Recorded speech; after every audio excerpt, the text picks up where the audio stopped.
Cool. Hello, everyone. My name is Wesley. This is Woo Can Cook. Today we're doing a Korean rice bowl that's loose or makes heavy use of a barbecue beef that's called bulgogi. It comes from Korean food. And it's probably most commonly done on a barbecue. Obviously, I'm not going to do any barbecuing today because I don't have cameras in my backyard, so we're not going to do any barbecuing today. But I do have a very cool hack to how to get a pretty decent barbecue beef bulgogi on a wok. So we're going to be searing our steak on a wok. There's also a couple other tricks that you might need to take a look at in order to kind of work around how you would normally find bulgogi, because it is also normally sliced very, very thin. I believe usually done with one of those meat slicers, and that's how they get that super, super thin slices that kind of look like sandwich meat. So we're going to take a look at that and kind of work our way around how to work around the fact that we don't have a lot of those things. So we're going to take a look at some of those things. If you're looking for the recipes for everything that we cook, as always, they live over on my YouTube channel. So this bibimbap is a bibimbap that is based off of a bibimbap that you can find here in Oakland at a restaurant called Bold. It's out on Telegraph Avenue. So if you happen to live here in Oakland, that's a good spot to check out. The recipe that we're doing is loosely inspired by their bibimbap. If not, though, the recipe is also a good place to check out because it tends to move a little bit slower, and we kind of like walk through some of the decision making that goes behind why I do certain things in dishes and why I leave some stuff out, why we're using certain things and why we're not using other things. We'll also sort of talk through some of that stuff today too, but those recipe videos, they tend to be a little bit more useful if you're trying to cook your way through the things that I'm cooking. So if you haven't checked those out yet, definitely hop your way over to the YouTube channel and check out what's going on over there. Lots of fun content going on over on YouTube. If you're watching on Reddit, that would be the YouTube channel at the bottom of the screen. If you're watching on YouTube, it's the channel you're already on, so good job, you made it. Anyway, to start off, what we're doing right now is we're chopping up some aromatics. So you might recognize this from pretty much every stream that I ever do. We're chopping up our aromatics right now. That was some garlic. And next up, what we're about to chop up is some ginger. But you will also notice that I just removed it from our mise en place bowl where we usually keep that stuff, because we're usually setting that stuff aside for a wok fry. Today, however, instead of setting that aside for our wok fry, it's actually going to go into our marinade instead. So I just made the mistake of putting it into a mise en place bowl because I was just working off of like basic muscle memory. But we're actually not going to do that today, so I just dropped it into this mixing bowl.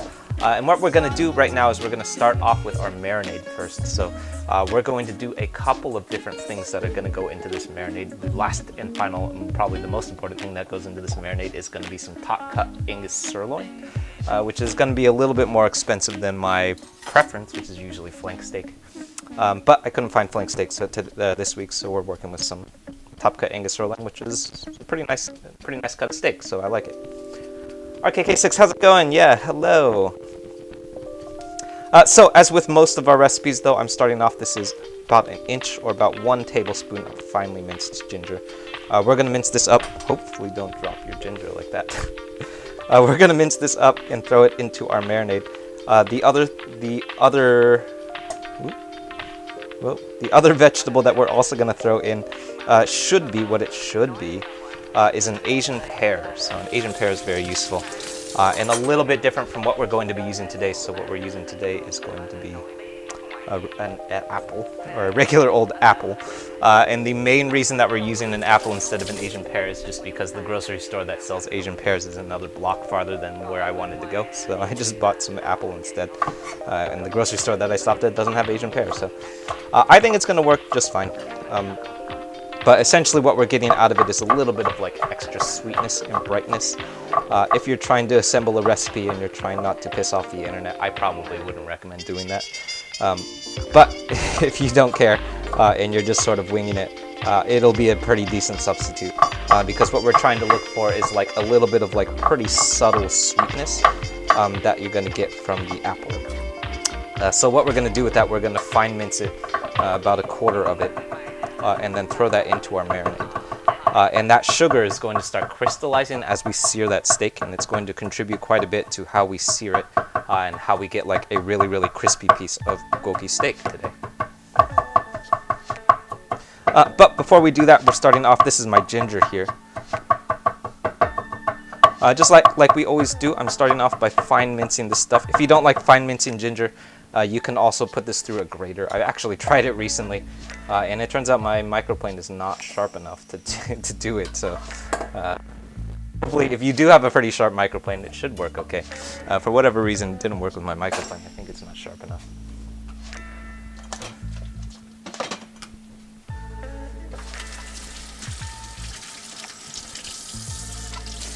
All right, next up is our apple. So this is a Fiji apple, as you can, hopefully I can identify what a Fiji apple is.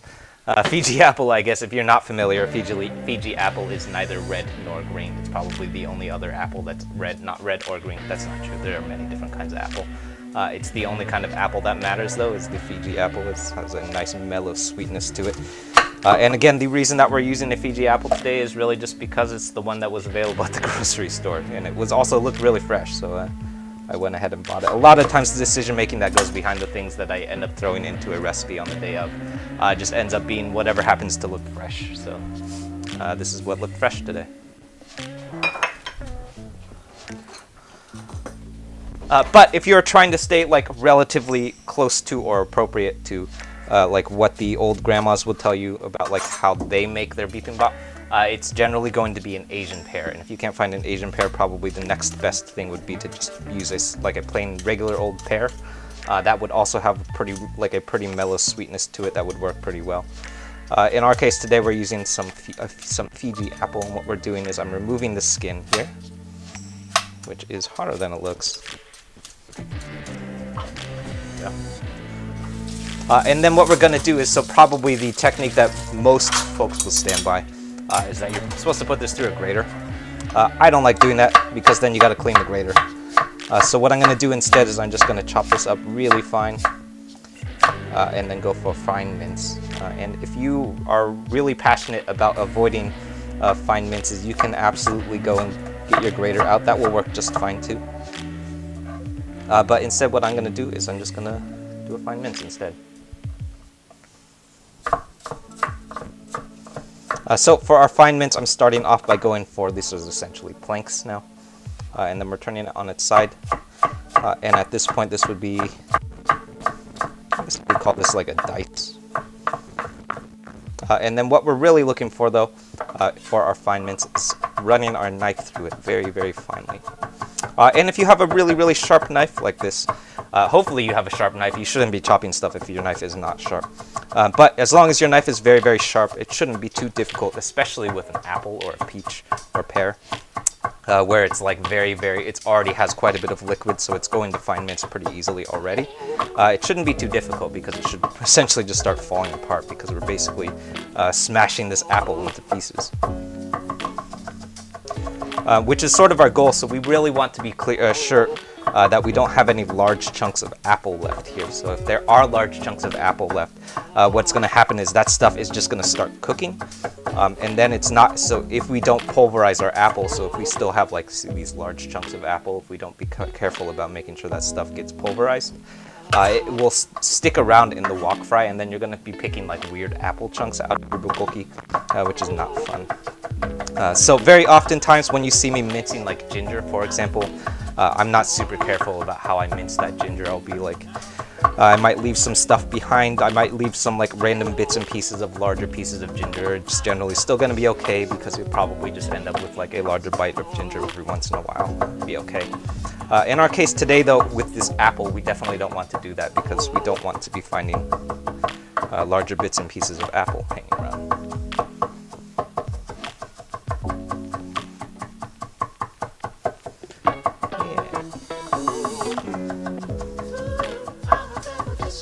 Alright, and that should do it. So, just like with our garlic and ginger, I'm going to set this aside into our marinade bowl.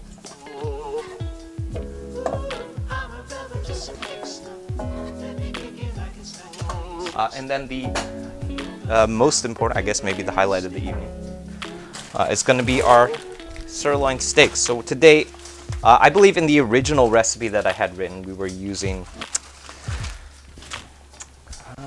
I'm pretty sure we were using flank steak.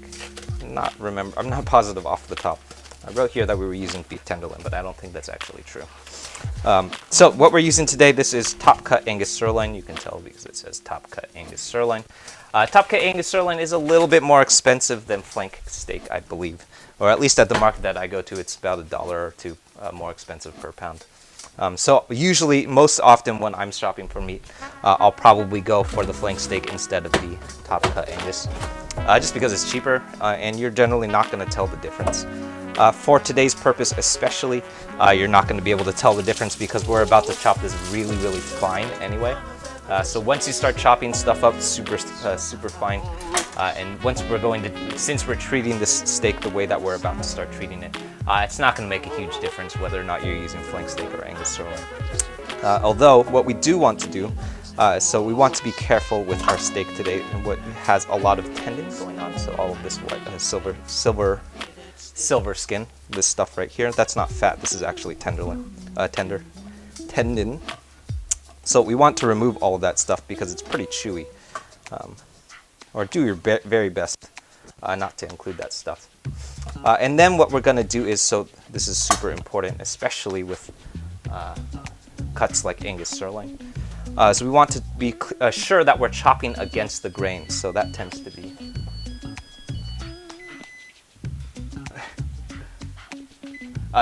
be pretty useful with Angus sirloin because it has very, very little fat in it. So what we're going to do is we want to identify the direction of our grain. Ours is going in this direction, and we want to chop against it as much as possible. So we want to be chopping in this direction. Now, since obviously we're going to have to make some compromises if we don't want to end up with really, really long pieces of steak. So I'm going to do one cut with the grain that's going to go in this direction, and the remainder of our chops are going to go downward against the grain.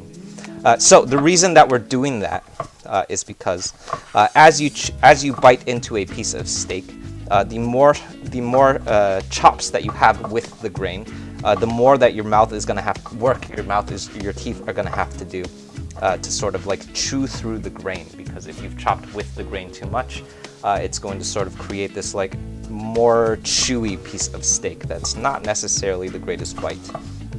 So this tends to not be quite as much of a problem when we're dealing with like more expensive cuts of steaks. So when you're talking about like your New York strip steaks or your filet mignon, stuff like that, that's not as much of a problem because those steaks are already quite tender. So you don't really have to worry about like making sure that the bite that you're biting into is super tender, because it's got so much fat in it that it's already going to melt in your mouth anyways, or it should, as long as it's cooked properly. In our case today, though, since we're working with a relatively lean cut of meat, we want to be careful that we're chopping against the grain here. John, yeah, just like when you cut brisket, you also want to. I guess it's like pretty much true for almost any kind of meat, but I found especially true when we're talking about like really lean cuts. Alright, so what I did here, I did one cut that was with the grain. That's kind of a compromise. Eventually you're going to have to cut with the grain, unless you want to be eating weirdly shaped oblong pieces of steak. But other than that one cut, so there were actually two cuts because these are two pieces of steak. There was only two cuts of steak that were with the grain. I need a bigger bowl.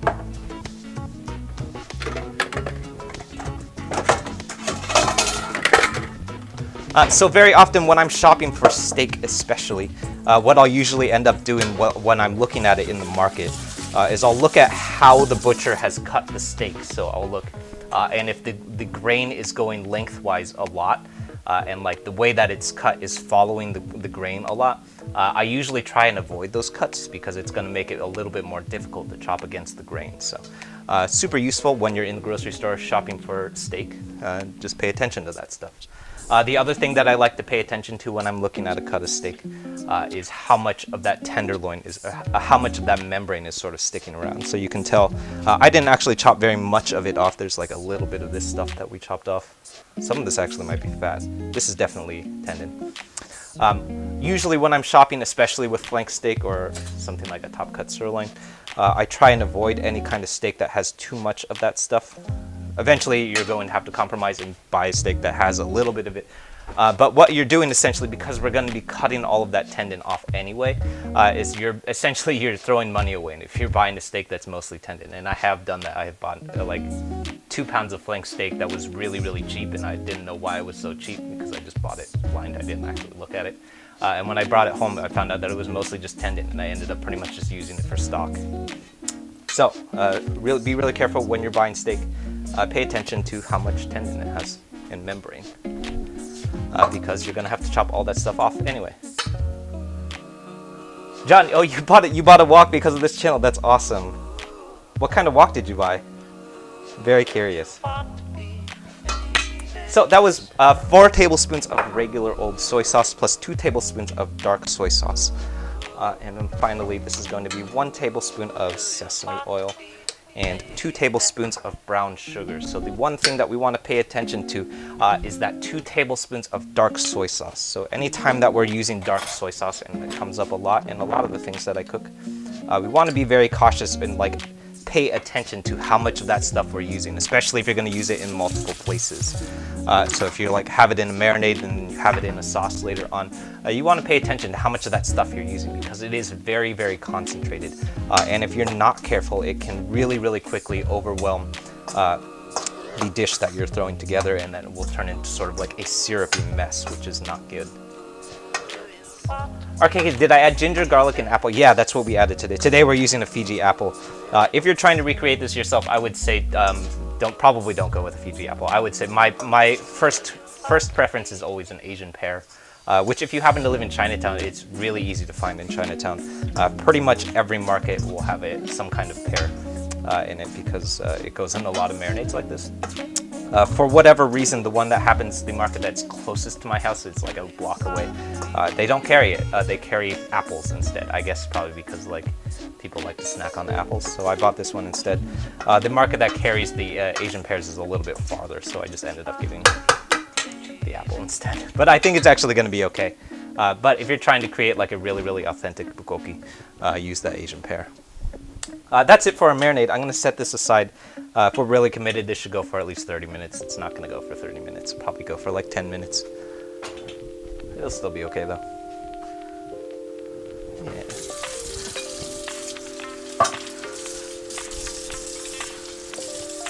Alright. Next up, this is super important, especially since we are doing things slightly out of order today. Just to get a head start on that marinade. As you want to clean your board off, super important if you're chopping vegetables after meat, which you shouldn't be doing. But we are doing it anyway. If you're chopping vegetables after you're chopping your meat, make sure that you clean that board really thoroughly, because cross-contamination is very serious. Serious stuff. It didn't have a name brand on it. Oh, nice. Yeah, that's the best kind. That's the same as my wok. Woks without a brand name, that means that it's probably the stuff that like the restaurants are using. Yeah, Restaurant Supplies House. Cool. Oh yeah, mine has a metal handle too. Actually, so it's a metal handle that's covered in a. So let's take a look. So mine has a metal handle, but it's covered in this handle guard, which is really, really useful. It's also slightly burnt off. I would definitely recommend that, especially if you have one that's just like a metal handle that's welded on like this. Obviously, you can't touch this. This is very difficult to work with. These handles are really useful because you don't have to. Before I had this handle guard, I used to have like a handkerchief that was just sort of draped on it, and I would have to like use this handkerchief to sort of touch the wok handle, which was not so great because a lot of times it would fall off, and then I would end up touching the metal, and then burn the crap out of my hands. So. If you can find it, these handle grips are really, really useful. I actually can't find them anymore. The store that's nearby me, they stopped carrying them, so I'm on the hunt. It's just like mine. Yeah, exactly. There's nothing particularly special about them. It's just like the standard wok that like most restaurants will carry. So that means that it's probably the same standard wok that most restaurant suppliers probably carry too. So.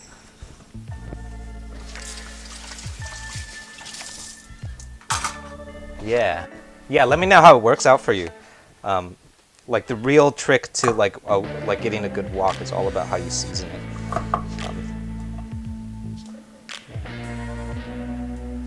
Ooh, 14-inch though, that's good, yeah. All right. So next up, I'm chopping up some carrots. We're doing our fine julienne cut here, which again, as you have heard me say many times, is my least favorite chop because it is so labor intensive. And anytime that I can avoid doing it, I'll probably avoid doing it. I actually don't think that you can avoid doing it today though. What we're trying to do here is we're trying to create carrots that are relatively in the same shape and size as our bean sprouts, which we're going to throw in next. So the way that we're going to assemble our bibimbap bowl is it's with a number of different garnishes on the side. So those garnishes, today we're going to be garnishing, so a bibimbap can contain many, many different types of garnishes. Today we're going to be using some carrots, also some kimchi, daikon, radish, and spinach. But my favorite part, what we're going to be using is some fresh bean sprouts. So we're going to try and keep our carrots relatively to the same shape and size as those bean sprouts.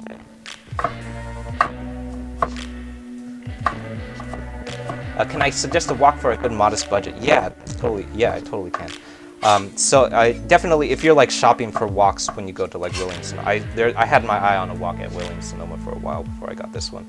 Actually, I still have my eye on it. Actually, I have my eye on like a $400 wok that's entirely made of copper. So the woks, when you're looking at woks, they can get really, really expensive. But the one that I have is actually super cheap. And it's probably the one that John has too is also super cheap. Because it comes from a restaurant supply store. So this one is, I think I got this wok for like $10 or something. It's the reason that it's so cheap is because there's nothing else that is put into it. So it's literally just a piece of carbon steel. And then it's been sort of shaped into the shape of a wok. But it doesn't really, it barely even has a handle. So it does have a handle, but it's essentially a handle that you can't touch because it's so hot. Because the handle is still a piece of the wok. So what I always say is if you're looking for a good solid wok, and if you happen to live nearby an Asian grocery or a Chinatown district, I got mine at Chenko here in Oakland, which is in the heart of Oakland, Chinatown. If you don't happen to live near Oakland, Chinatown, most Chinatown districts, probably actually just most Asian districts, so this is probably the same for Koreatown, probably the same for Japantown too. They're going to have a similar restaurant supply store nearby, and the reason for that is because it's the restaurant supply store that is supplying stuff for the restaurants in the area. So if you see a large aggregation of restaurants, like Chinese restaurants or Japanese restaurants, somewhere nearby there's bound to be some kind of restaurant supply store because it's going to be supplying that stuff to the restaurants in the area, and they're probably not going to buy that stuff online because it's way too heavy to ship. So lots of times, woks are probably a little bit easier to ship, but super often I'll see stuff like big old Cambros or something, like those big coolers and stuff.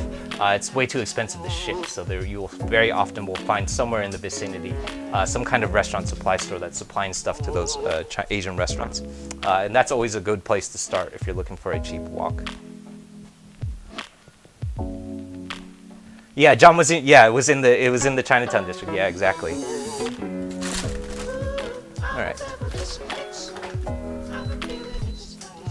So that's our carrots. We have a couple other vegetables to slice up. Let's do these. Daikon. Next up, what I'm going to chop up is some fresh daikon radish. So a daikon radish that looks like this. If you've never seen a daikon, it kind of looks like a really big carrot. It is not a carrot. I've even seen people call it carrots before, but it is not a carrot. It will generally look like this. It won't be yellow. Daikons are traditional. They usually grow. They're white. Kind of looks like a white carrot, like a large white oversized carrot. Then what we're doing, what this happens to be is a pickled daikon. So it is pickled. I don't exactly know what it's pickled in, but it is sweet. It kind of reminds me of a bread and butter pickle. It's very fermented. It's got like a very bright flavor, but at the same time, it's also like really, really sweet, the same way that bread and butter pickles have a lot of sugar in them. So this is going to go into our dish as a garnish, and it's going to complement the other things that we're throwing in really well. Because the other things that we're going to throw in are a lot of fresh veggies. So those are our daikons. You will probably have seen these come up in a lot of different things that we have done lately. We used these in our katsu plate. We also used it in our katsu duck curry plate. We did it with the bibimbap recipe. They are in a Bibimbap recipe that's coming up pretty soon. Lots of different places that we've used these. They also, I should also say, they are commonly found in multiple different cuisines. So they're commonly found both in Japanese and Chinese cuisine, and they're essentially the same thing. I believe these are actually Korean pickled daikons. But you can find them if you're looking and you're limited to either one of those cuisines. You'll find them in either store. Alright. Let's see here. Okay, so moving on, next up, these are my bean sprouts. So today we are going to be using some fresh bean sprouts.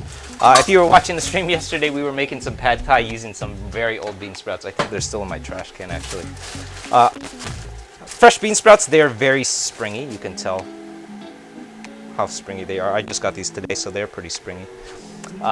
However, they do start losing that spring really quickly, so that's why I generally say, as you have about a week to eat your bean sprouts up. After that, they're going to start shedding their moisture, and then you're going to start losing like all of that spring, and it's not going to be quite as springy anymore.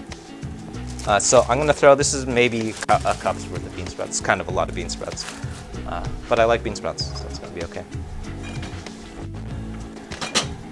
What is important to know about bean sprouts, though, is that they are really, really delicate. So we're going to do a really quick flash cook on these bean sprouts. So these are going to be in our wok for like maybe 10 seconds, maybe like 20 seconds altogether.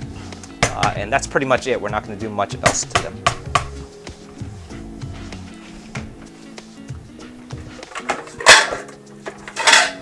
So what I'm going to do is I'm going to give these a quick wash, and followed by a quick seasoning. This is just going to be a little bit of sesame oil. A pinch of salt.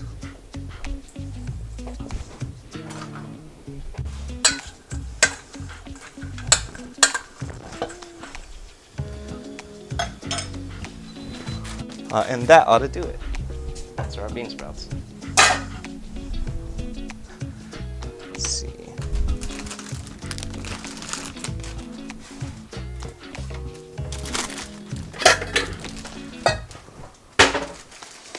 All right, last up for our veggies today, this is going to be some shiitake mushrooms. So, there we go. So these are our shiitake mushrooms. They are always sold dry. I don't think I've ever seen a fresh shiitake mushroom. I think I've heard of them being sold fresh. But the reason that these are always sold dry is because they seal in a lot of that flavor a little bit better. And what we're going to do is we're going to reconstitute it in a little bit of water. So. That's going to kind of like help us like bring out the umami from these shiitake mushrooms. Mine happen to be particularly thin, so you'll notice that these shiitake mushrooms are very, very thin, which is the reason why we're using so many of them. I love using these shiitake mushrooms because since they're so thin, they also reconstitute really, really fast. So these will probably come up to tenderness within probably within the next 5 minutes or so. If you are not using super thin shiitake mushrooms like this, they will take much, much longer to reconstitute. Usually when I use thicker mushrooms, it will take at least like 20-30 minutes sometimes. And it's a really, really big problem if they don't reconstitute properly when you're trying to chop them up, because then if they're not like soaked through already, they get really, really hard to pull a knife through, because the knife will start sticking to the shiitake mushroom because it's still dry inside. So if you're planning shiitake mushrooms, don't do what I did. Generally this should be the first thing that you do. Very often when I use thicker shiitake mushrooms, I'll actually just start reconstituting it before I even start the stream, because they take actually that long. All right. Yeah, I think that's it.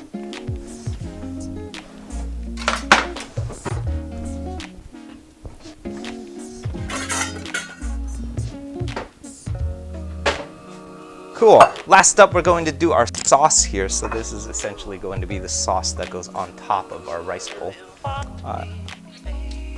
And it is going to be a combination of a couple of things. First up, as always, is, not always, but very often, that was 4 tablespoons of soy sauce.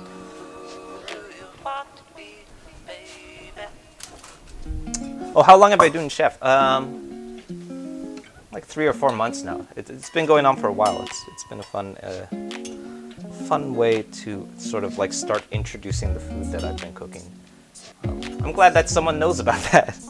If you don't know what I'm talking about, chef.com is where you can order a lot of the food that we cook on stream. So if you happen to live in the San Francisco Bay Area, especially if you live in like Oakland, San Francisco, Emeryville, and then most of the South Bay, so San Mateo, San Jose, Cupertino, Sunnyvale, all of those areas in the South Bay.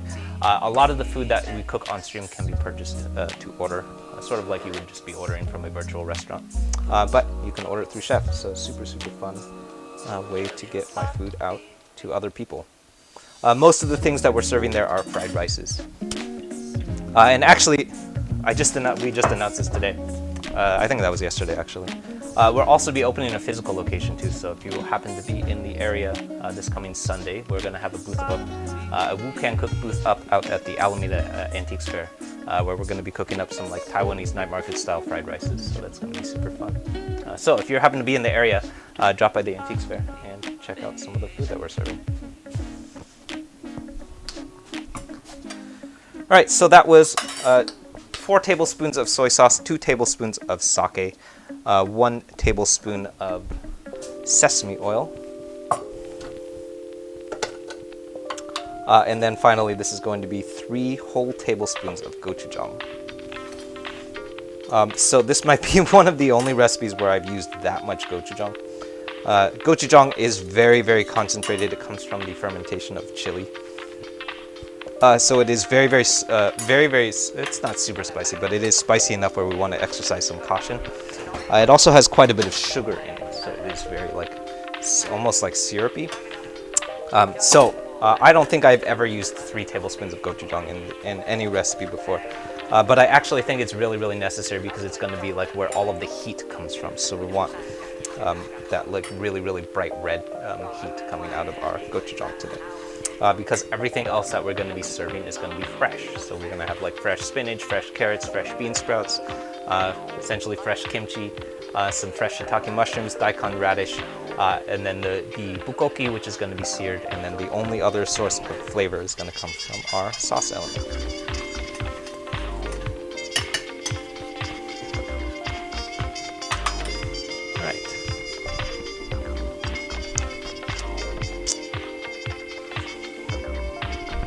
I'm going to add a pinch of salt to mine. Super often you'll see me adding a pinch of salt. The main reason that I very often add a pinch of salt to my sauces is because the soy sauce that I'm using is low sodium soy sauce, because it's a little bit lower in concentration, so we can be a little bit more aggressive with how much of that soy sauce we use. I sort of think of it similar to the way that we use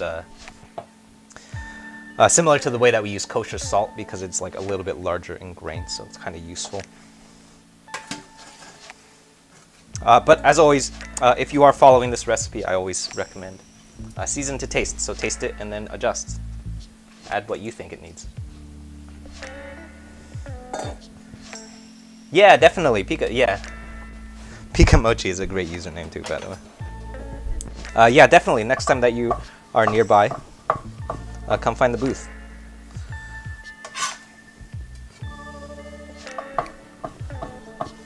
Alright, so these are my shiitake mushrooms. As you can see, I think this has even been less than 5 minutes. But as you can see, they are completely hydrated, which is nice because they're so thin. If you have other shiitake mushrooms that I have worked with, they will also very often have the stem still connected. So a couple of these do, so you can still see the stem here. The stem of a shiitake mushroom, it is technically edible, and you can probably get away with it leaving it on. But what I always recommend if you do have stems still on your shiitake mushrooms is you probably should cut it off. And then I like to save that stuff for stock.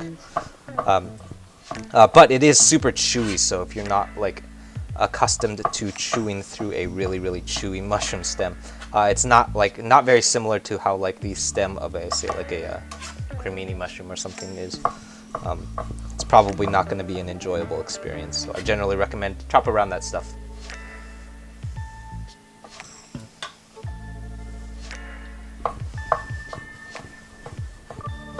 Yeah.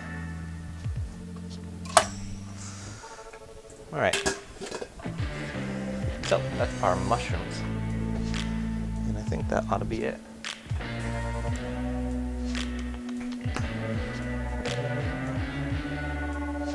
Yeah, I think that's it. Start cooking.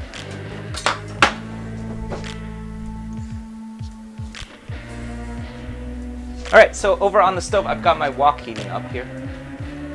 We're going to be searing some steak, which means anytime, this is really true, anytime that you're working in a wok, is we're going to want that wok very, very hot. So lots of people ask me what temperature I keep the burner at, but you will generally not see me touch the burner. Usually what I'll do is I'll turn it on. It is at like basically as hot as the burner will go. And that's pretty much where it's going to stay the whole time. It's not ever going to go downward and at all. And that's kind of like a quality about wok cooking that you'll sort of get used to, is that because your burner never really gets hot enough to really constitute enough heat for a wok, it's generally just going to be on hot, like really, really high heat the entire time. So that's like generally our goal when we're cooking in a wok, is that we're trying to be cooking at very, very high heat for a very, very short amount of time. So this is actually more true when I'm working in wok burners, which I have been doing lately, is because that heat is so high, you really, really are going to be working extremely fast, because the wok burner is going so hot that everything is going to just cook really, really quickly. And that's going to be like sort of the quality that you'll associate with most things that are cooked, at least if they're cooked properly in a wok. That's probably the quality that you'll associate with it. So anytime that you've had like chow mein, for example, or like Mongolian beef, anything that's generally associated with Chinese food or like Korean food, that quality of those veggies where they're like still really, really crispy but also technically cooked through, it sort of like kind of feels almost like they're undercooked. That comes from cooking in a wok at a really, really high heat for a really, really short amount of time. So that's what we're going to be doing today. Charlie, how's it going? Yeah, cool. Hello to everyone just tuning in. My name is Wesley. This is Woo Can Cook, if this is your first time tuning in. We're here every Monday, Tuesday, and Thursday at 6:30 PST with new recipes out over on the YouTube channel every Friday. Today we're doing a Bibimbap, which is a Korean barbecue beef rice bowl. So we're going to be using some bulgogi steak, which we're about to start cooking. If you're looking for it, those recipes, they always live over on my YouTube channel. So this recipe came out over on the YouTube channel a couple of Fridays ago. I want to say it was back in like April or so. And it makes use of a bulgogi recipe that I have been using in a couple of different instances now. I also just used it in a gimbap recipe, which is like Korean sushi, I guess. And it just sort of like bulgogi steak comes up in a lot of different Korean recipes, so it's going to be a really, really useful one to just kind of bring up all the time, which I'm excited for because I love bulgogi steak. It's also, if you've ever had like Korean barbecue, probably like one of the very, very common things that you see come up in a lot of Korean barbecue. So if you're looking for those recipes, definitely check out the YouTube channel. That all lives over on youtube.com/woocancook. Those are out every Friday, so this coming Friday is going to be a recipe for jindui, which is a Chinese like sesame rice bowl. It's a Chinese dessert, which is like glutinous rice that's coated in sesame seed with like sweet red bean paste, or actually what I used is sweet lotus paste inside. So that's coming out tomorrow. Lots of fun new content coming. So we're working our way to 4,500 subs by the end of the month. So if you want to help us hit our subscribe goal, please hop over and subscribe. All right. So once our wok is nice and hot, I'm going to add, this is going to be 4 tablespoons of peanut oil. And then we're going to give our wok a long yao, which is essentially coating it in that cold oil. Once it's very hot, that's how we create our non-stick surface. And then we're going to add our steak a piece at a time, being very careful to make sure that the largest surface area of the steak is facing downwards. So the more surface area of the steak that makes contact with the wok, the more searing we'll get. So the less contact that it has with the wok, the less successful we will be in creating like crispy strips of steak. So I'm being very intentional. We don't want to just drop our steak in here because we won't be able to sear it properly. But I'm being very intentional with making sure how this steak is sort of placed into the wok. So I want to be sure we get as much of that surface area flat into the wok as possible here.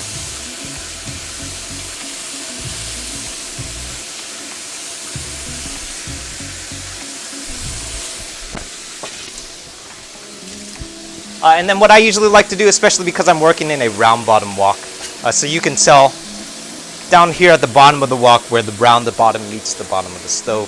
All of the oil just sort of pools up here. That tends to be really useful for stir frying because you don't have to use quite as much oil because the oil just kind of meets at the bottom, so you can bloom stuff in that oil. When we're searing, however, it is kind of a problem because it means that this top part here, where we're trying to add steak and trying to get that top part to sear, it's not making contact with any oil, so we're going to have trouble getting stuff to sear on that top part because there's no oil up there. So what I usually like to do is give it a little bit of a rotation and just make sure that that oil is pulling all the way around the wok.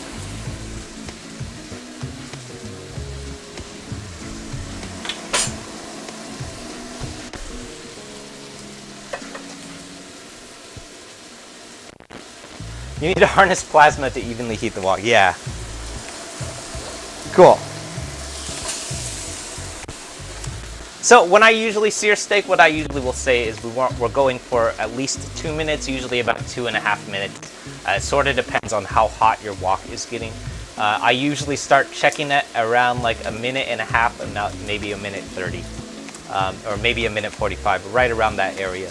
But the key to searing anything, this is true for anything that you're trying to sear, also true for crispy fried rice, it's true for like your New York strip steaks, it's true for if you're trying to create like crispy pieces of chicken. The biggest component to how you sear anything is that you've got to stop moving it. So the more that you move something, the more that it like removes itself from the hot surface, which means that it's not going to sear anymore. So once you start like tossing it, if you start checking it, if you start poking at it, that's going to start creating problems with your sear because it's not going to have solid contact with the wok anymore. So I am rotating the wok here just to make sure that we have good oil rotating around the wok, but otherwise, I'm doing my very best not to mess with it.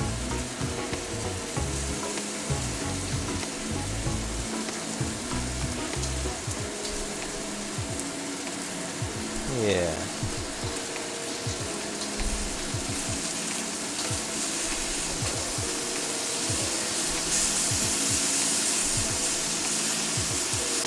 There we go.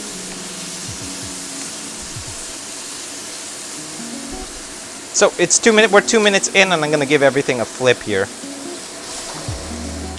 And then I'll usually let that go for another 30-45 seconds before we start tossing it and then removing, and then repeat.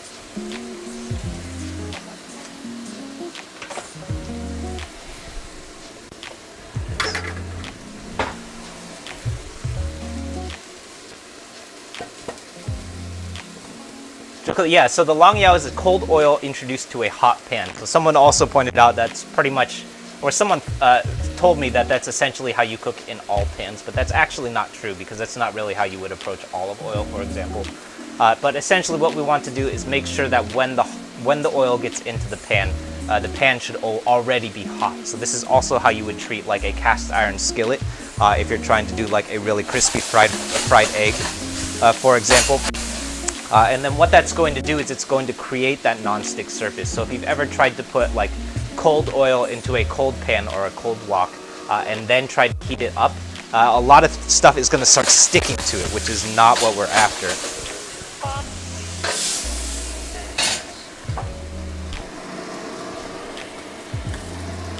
So very, very useful. Generally, if we're cooking on high heat, that's going to be what we're going to be doing.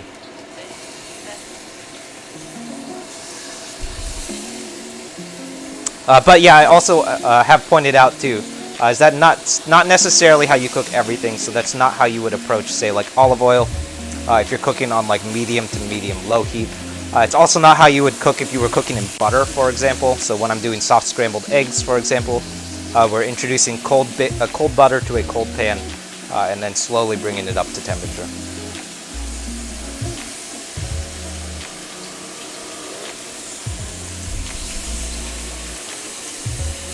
Alright, so I'm just repeating with my remaining steak here. I think this is going to take 3 batches altogether.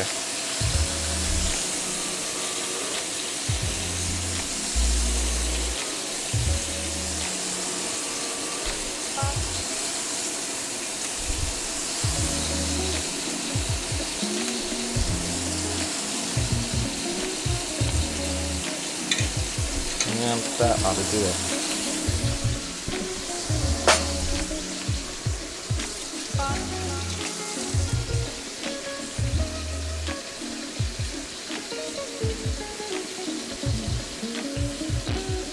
Cool.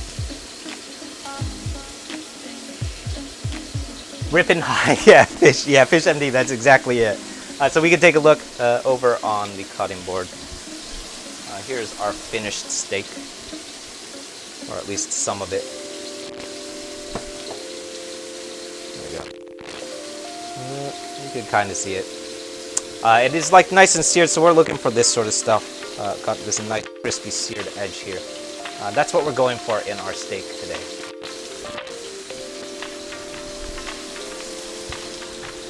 Yeah.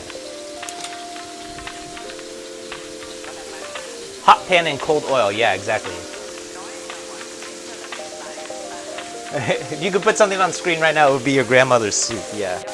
I would do that too. Batch, yeah.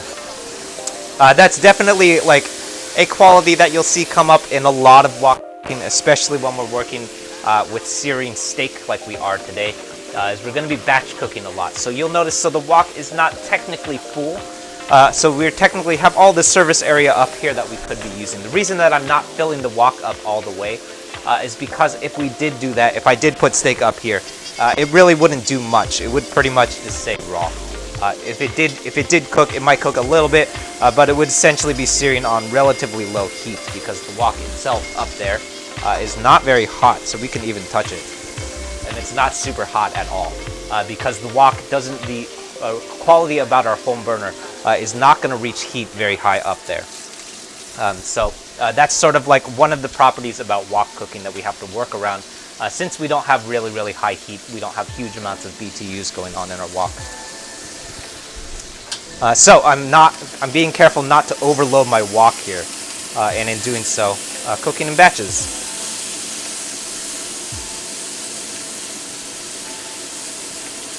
All right, let's give things a flip.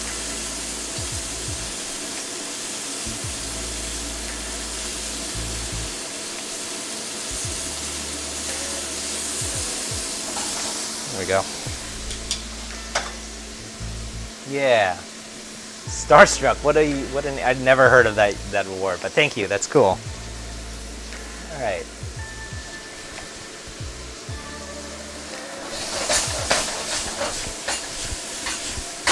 So I usually like to go for maybe another 30 seconds. I usually don't let it go as long on the second side. I don't find that it's really going to do much. It's probably not going to sear quite as much.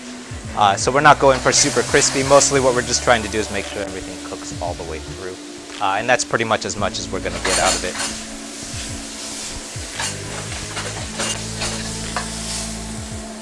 All right, so what I am going to do next, so you'll notice that all of this stuff is starting to build up around here. So very often you'll see me rinse the wok out after every batch. Today I'm not going to do that, or I didn't do that today. But when we start seeing stuff building up here, so there's all of this debris left in the wok, eventually we're going to want to get that stuff out. So we don't want that stuff to hang around because eventually it's going to start burning like it is right now.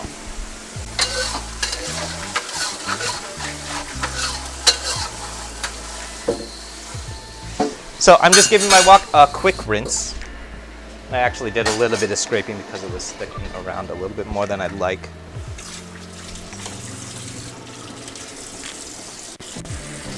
And then we're going to reheat our wok and repeat. Charlie, do I ever deglaze in a wok? I do actually, and I did it most recently. I did it in a broccoli beef recipe that probably coming out in a couple of weeks. I have never actually tried deglazing, so it actually worked okay, but there's a couple of things that you have to do in order to make it work, especially if you are doing something like we're doing right now, we're searing in batches. So what I had to do when I used that deglaze is I cleared out the wok on the first two batches. So first I was paying attention to how many batches I would be cooking. And then I cleared out the wok, I cleaned everything off on the first two batches, and then I left the debris in after the third batch. So the reason that I did that is because if we were cooking in batches like we are right now, and I left all of that stuff in, you would get a lot of burnt stuff. It would just be like burnt garbage because it would have way overcooked, especially if you have things like apple in your marinade or like sugar. or today we have a bunch of ginger and garlic in that marinade, that stuff is just going to start charring and it's not going to be really good. But if you do it in just one batch after the first batch, there's still plenty of debris. I guess you could refer to that as fond if we were talking about like European cooking. That's going to be very, very useful to create things like gravy. What I ended up using it for in the broccoli beef recipe that's coming up is I used it for the sauce base. So I deglazed it with, I think that was using beef stock. And then I reduced that beef stock and then added a couple of other things to it, and that kind of creates this really, really thick quality to our steak or our sauce base.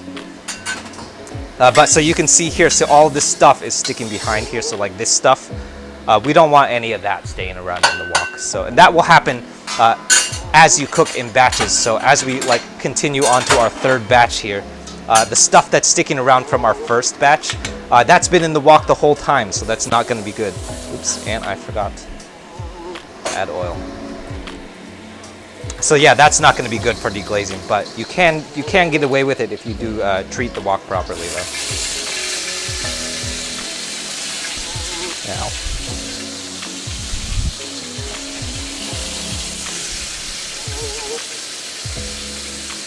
all right.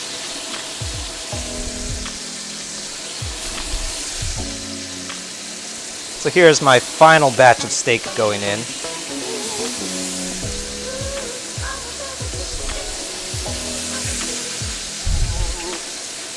Probably should be using tongs here, but I'm not.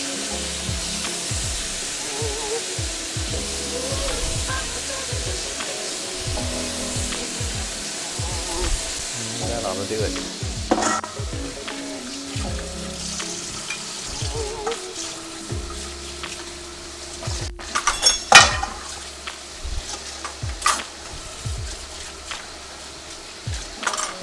So just like with our first two batches, we're going to let that go for a full 2 minutes at the very least.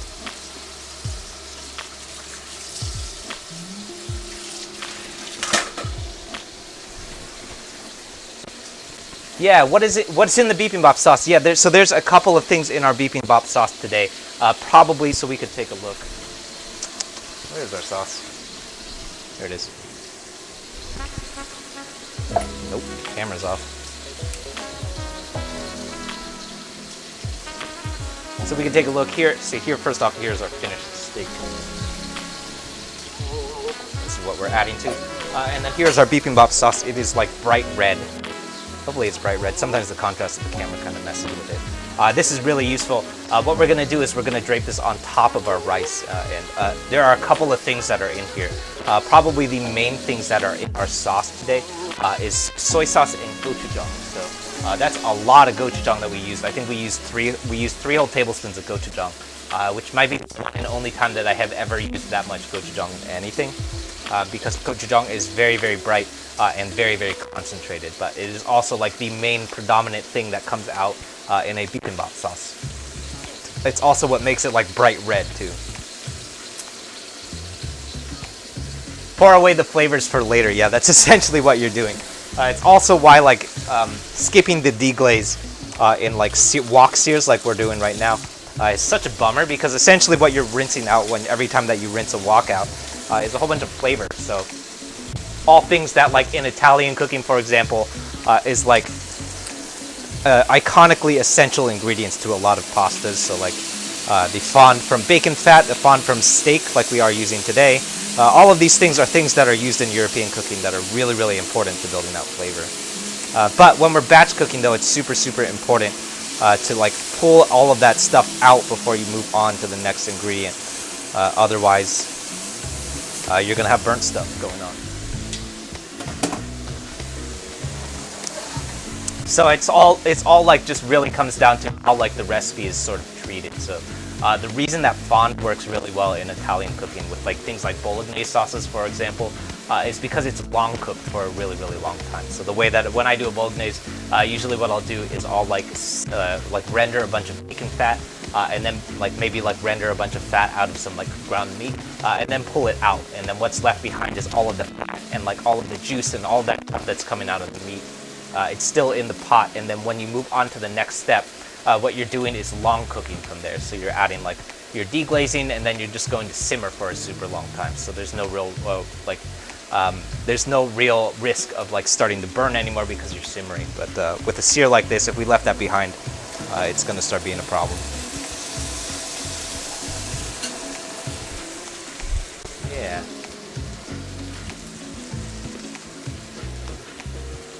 Spence, am I on DoorDash? No, we're on Chef, so shef.com. So let me see if I can find the link.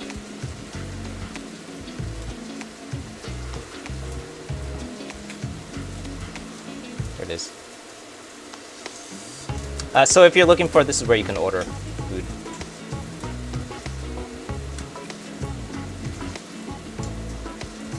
This is obviously limited to if you live in the San Francisco Bay Area.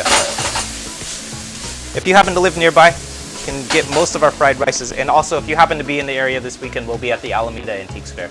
I think like 8 a.m. through like 3. 8 a.m. to close. So we'll be there until like 3 p.m. or something. So.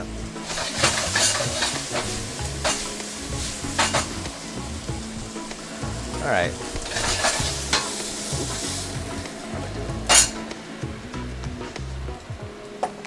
So here's our finished steak. We could take a look real quick. Here's our steak. It's nice and finished.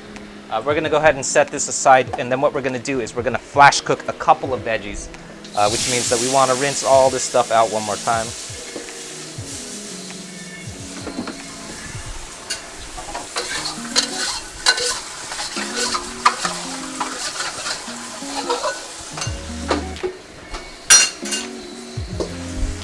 So I'm giving my wok one more rinse here. And then I'm going to remove everything, and we're going to do our flash cook here. So the reason that I'm rinsing the wok out here, so there is plenty of stuff that we probably could have saved. But what we're trying to do is we're going to do a really, really quick flash cook. So we're not trying to impart any remaining like marinade or flavor to the veggies that we're about to cook here. So because of that, I'm going to remove everything from the wok before we move on. Yeah. Cool. Hello to everyone just tuning in. My name is Wesley. This is Woo Can Cook. If this is your first time catching one of these streams, we're here every Monday, Tuesday, and Thursday at 6:30 PST with new recipes out over on the YouTube channel every Friday. So if you haven't caught one of those recipes yet, they're out on the channel every Friday. So this coming Friday is going to be a recipe for... what are we doing? Oh, we're doing jindue, which is a sesame rice ball. So we're doing... it's kind of like deep fried mochi is the way that I like to sort of think of it. Is essentially what we're doing.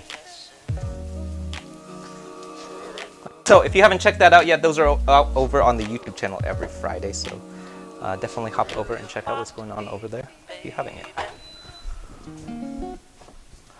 While our wok reheats, what I'm doing over off on the cutting board right now is I'm throwing some spinach down. This is just in a little bit of boiling water.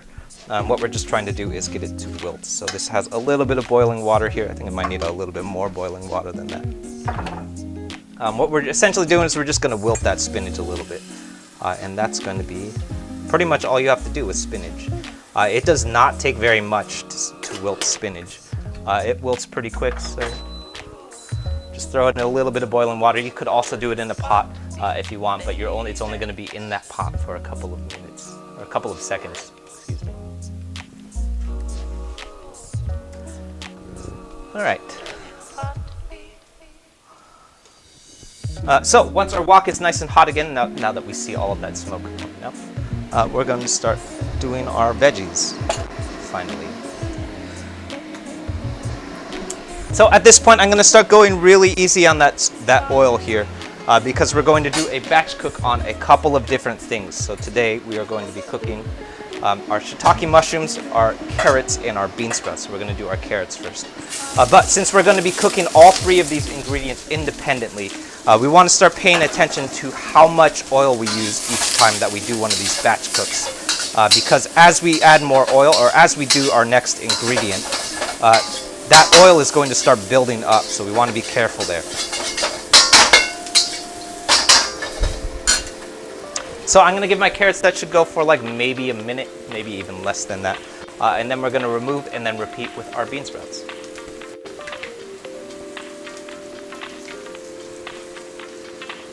Do I ever have the smoke detector go off? No, but that's always because I unplugged the smoke detector. So lots of people actually ask about that. But every time that I start wok cooking, especially when I'm streaming, I'll unplug all of the smoke detectors before we start anything. That's real important. So if I had those smoke detectors on, they would absolutely be going off. So that's our carrots. I'm gonna just repeat again. So again, that's maybe a tablespoon, maybe 2 tablespoons at most of oil. And then we're gonna do a toss again. And just like I mentioned earlier, bean sprouts, very, very delicate, so I'm not going to do very much here. We're just gonna cook off a little bit of that rawness. We mostly don't want to be eating raw bean sprouts here.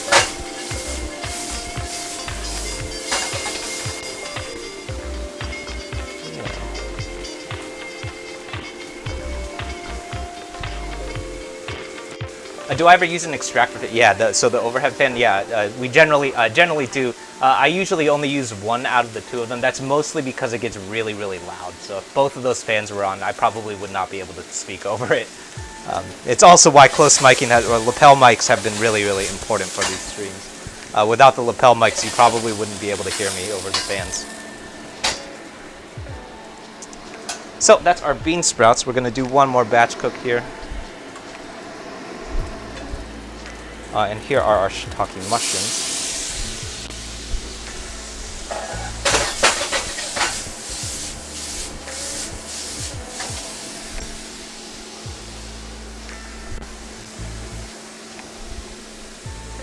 Korean food, yes, Korean food. It is one of my favorites too. Cool, yeah. What else? Oh yeah, so lastly I'll also mention, so we're here every Monday, Tuesday, and Thursday. I'm sorry, I was interrupted as I was speaking last time. We're here every Monday, Tuesday, and Thursday, and then every Friday there's a new recipe video out over on the YouTube channel. So if you're looking for it, that already always lives over on my YouTube channel. So if you're looking for those recipes, they're always here. That's a fun place to go if you're trying to reproduce some of the things that we're cooking. Those recipe videos, they tend to be a little bit easier to follow if you're trying to cook along with me. We're also working our way to 4,500 subscribers by the end of the month, so if you want to help us hit our subscriber goal, please hop over and boop the subscribe button.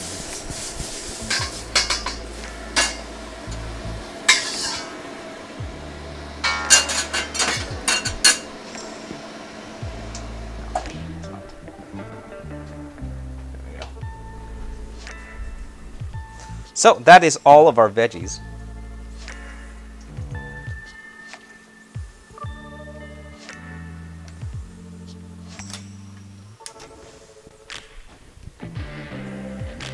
There we go. And last up, the last veggie that we're working here. It's back over on our cutting board. And this is our spinach that I just have in a little bit of boiling water, this time with enough boiling water. And really what we're trying to do is just get this to wilt a little bit. So I just added that to a little bit of water, and we're gonna let it go for, that'll maybe take a minute. The last thing that we want to do when we're done cooking in our wok, so we are done cooking in our wok, is give it a rinse. So I'm rinsing this off in our wok. I'm actually going to scrub it a little bit.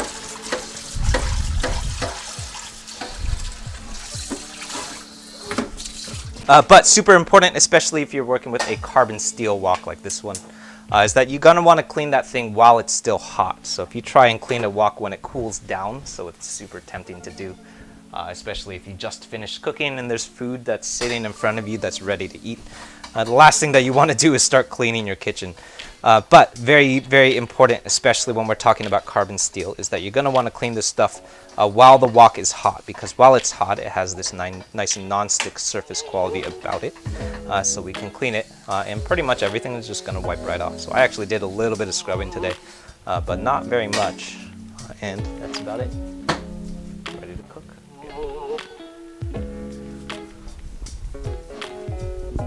All right, back to our spinach. I'm gonna just give this a little bit of a toss, and that's about it.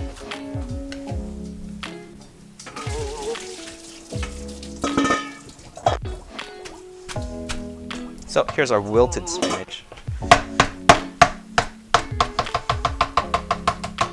I used to do spinach. When I was wilting spinach before, I used to do it in boiling water. But I actually found that you don't need to. You could just do it in a pot of water. That's about it. Oh, you didn't see me on Reddit. Yeah, it should be on Reddit right now. We're live on Reddit and YouTube, both sites.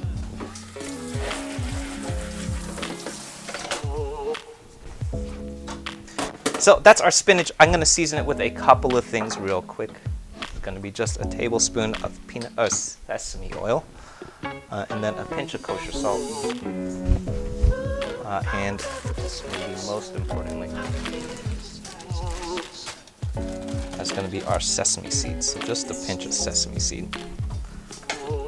And then we're going to give this a quick toss. And that's about it. You'll notice that most of our veggies are either flash cooked and fresh or just completely fresh, like our daikon or our spinach like this.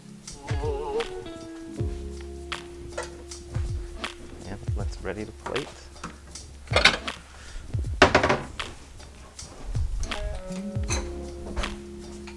Actually, not done cooking.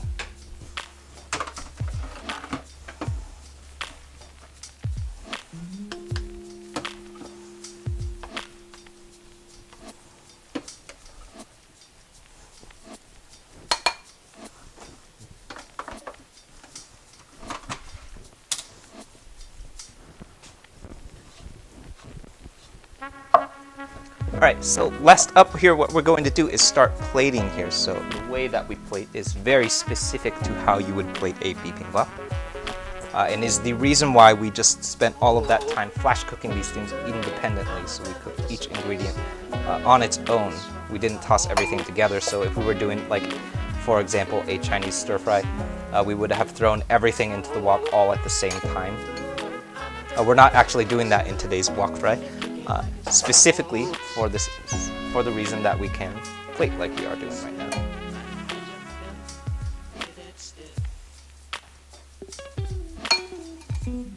now. Also, if you don't care though, if you just don't feel like doing all of that independent wok frying, you could totally skip it, and it will still taste the same. You could probably just throw everything together; it would be fine.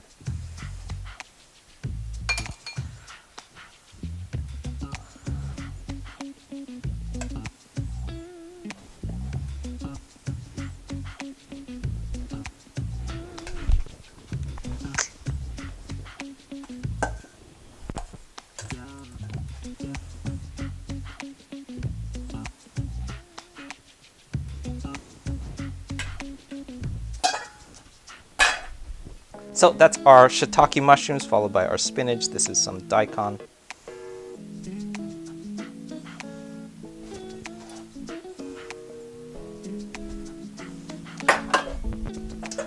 And finally, the main event is going to be our steak. So if you're paying attention, the way that you would traditionally see bulgogi steak come up in a restaurant, it would be sliced much thinner. So I have discovered that it is maybe impossible to do that without a meat slicer.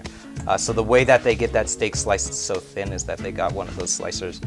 You generally will see them in delis a lot, where they're putting them through those slicers, and they're going to get like those really, really, really paper thin slices of meat.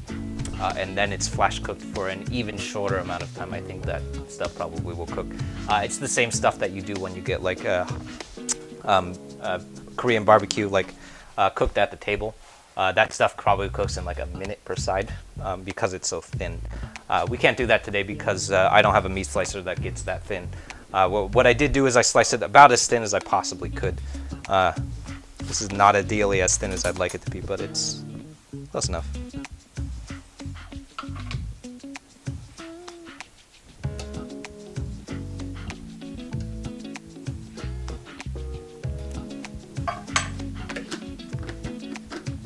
Is the daikon pickled or yeah, the daikon is pickled, that's why it's bright yellow. You could probably also cook it.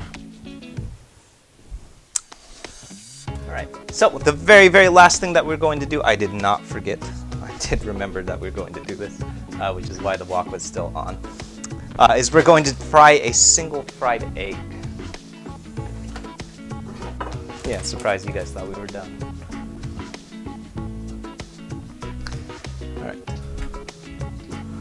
So I'm adding, that's going to be a little bit more peanut oil than you might think you need, probably about 3 tablespoons. And this is one of those situations where it's very useful to have a round bottom wok, because you'll see what's happening. We actually didn't use that much peanut oil. 3 tablespoons of peanut oil is actually not that much. That was probably even closer to 2 tablespoons. But what's happening here is all of the oil, it's pulling up at the bottom of the wok right here. That's really, really useful if you're frying an egg like this, for example. Because all of the oil is going to start cooking up around the edges, so that's how we get these nice lacy edges. So I've discovered this is actually pretty useful to have for a number of different things. I've actually done wok fried hash browns, which has been really, really useful to have this quality, because you can use less oil and get really, really crispy, really, really lacy edges. So I would bet, I have not actually tried this yet, but I would bet it would work really well doing latkes too. And I'm thinking about doing a series where we just do like weird stuff in woks and see how well it works. Yeah. So what we're going to do here, so this is anytime that you're doing a lacy fried egg, is I'm going to spoon some hot oil on top of stuff here. And that's essentially it.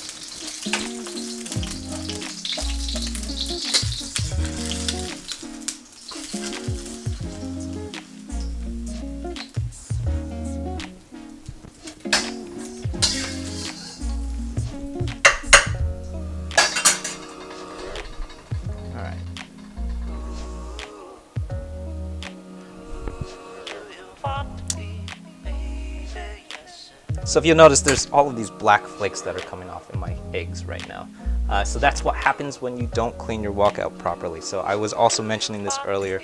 The reason that we're so diligent about cleaning out our wok, so this is, I guess you could call it a mistake even, is because if you don't clean it out properly, all of this stuff will stick behind. So you can look real close if we use this macro lens. All of these black little flakes here, that's what happens, is stuff sort of sticks around in the wok. And that's what is the reason why we have to clean the wok out after every batch cook. Is because this stuff is going to stick around, which is not fun, and just makes things look weird.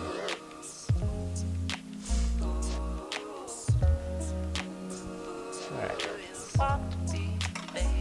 Anyway, last up, I'm going to add a little bit of our Bibimbap sauce.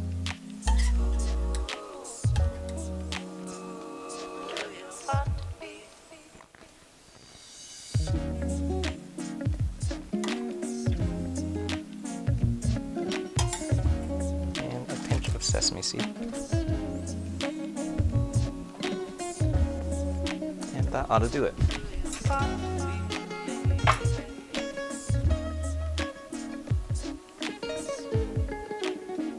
Yeah, that's one of my favorite parts about a bibimbap, is that it's so colorful.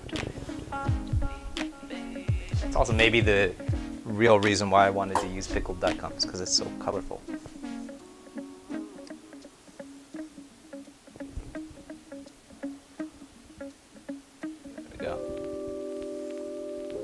Yeah, thanks everyone. Cool, thanks everyone for tuning in. My name is Wesley, this is Woo Can Cook. If this is your first time catching one of these streams, we're here every Monday, Tuesday, and Thursday at 6:30 PST with new recipes out over on the YouTube channel every Friday. So this coming Friday, as in tomorrow, we've got a new recipe coming out for a deep fried mochi rice ball, I guess you could call that. It's made from mochi. I guess technically not mochi, but that's kind of like that's kind of a nitpicky thing, but essentially what it is mochi. It's called a jindui, which is, I guess, like colloquially referred to as a deep fried sesame ball. It comes from Chinese. You might also see it in a lot of dim sum. It's like it's definitely one of my favorite desserts of all time. And that's actually what we have a recipe for coming up this coming Friday. There's also going to be, we're going to be streaming that one this coming Monday. So every Monday we cook through those recipes. So if you're interested in stuff like that, definitely hop over to the YouTube channel. This particular bibimbap is a recipe that we did back in April or so. So if you're looking for how to cook this yourself, definitely hop over to the YouTube channel and check that stuff out. Lots of fun new content popping up over there every Friday. There's also another gimbap recipe, which is like Korean sushi, I guess, that uses the recipe for this bulgogi, which I just finished editing actually, so that's going to be out probably in like 3-4 weeks. So that's coming up soon. Lots of fun new content popping up over there. We're working our way to 4,500 subs by the end of the month too. So if you want to help us hit our subscriber goal, please hop over and give it a subscribe. Lots of fun new content coming up. What else? Yeah, lots of folks were asking about what we're doing on Chef, so that's shef.com. What we've been doing is like delivering food to folks in the local San Francisco Bay Area. So lots of the things that we cook on these streams, you can order on Chef. So if you're looking for this stuff, there's not everything that we cook is available because it would be way too hard to transport. Like this, for example, you can't transport a fried egg; it would not arrive well. But all of the fried rices that we've done on the streams, plus a couple of the other like stir fries, definitely the mapo tofu, the lion's head meatball, and I forget what else. Oh, the Japanese curry is up on that Chef order. So you can order all those things on Chef. We'll also be doing a physical pop-up this coming Sunday at the Alameda Antiques Fair this coming Sunday, June 6th. We'll be there all day, so if you happen to live in the Alameda, San Francisco Alameda area, we're going to be out there, and come find us. Find some treasure. Cool. Thanks everyone. Tune in tomorrow to the YouTube channel and check out the jindoi recipe. That's going to be a really fun one. It's one of my favorite dim sum recipes of all time. So cool. All right. Thanks everyone. I'll see you soon.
Because I'm seeing love.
You're as sweet as strawberry wine. You're bad. Whoa, a glass of brandy, darling, I'll stay stoned on your love all the time.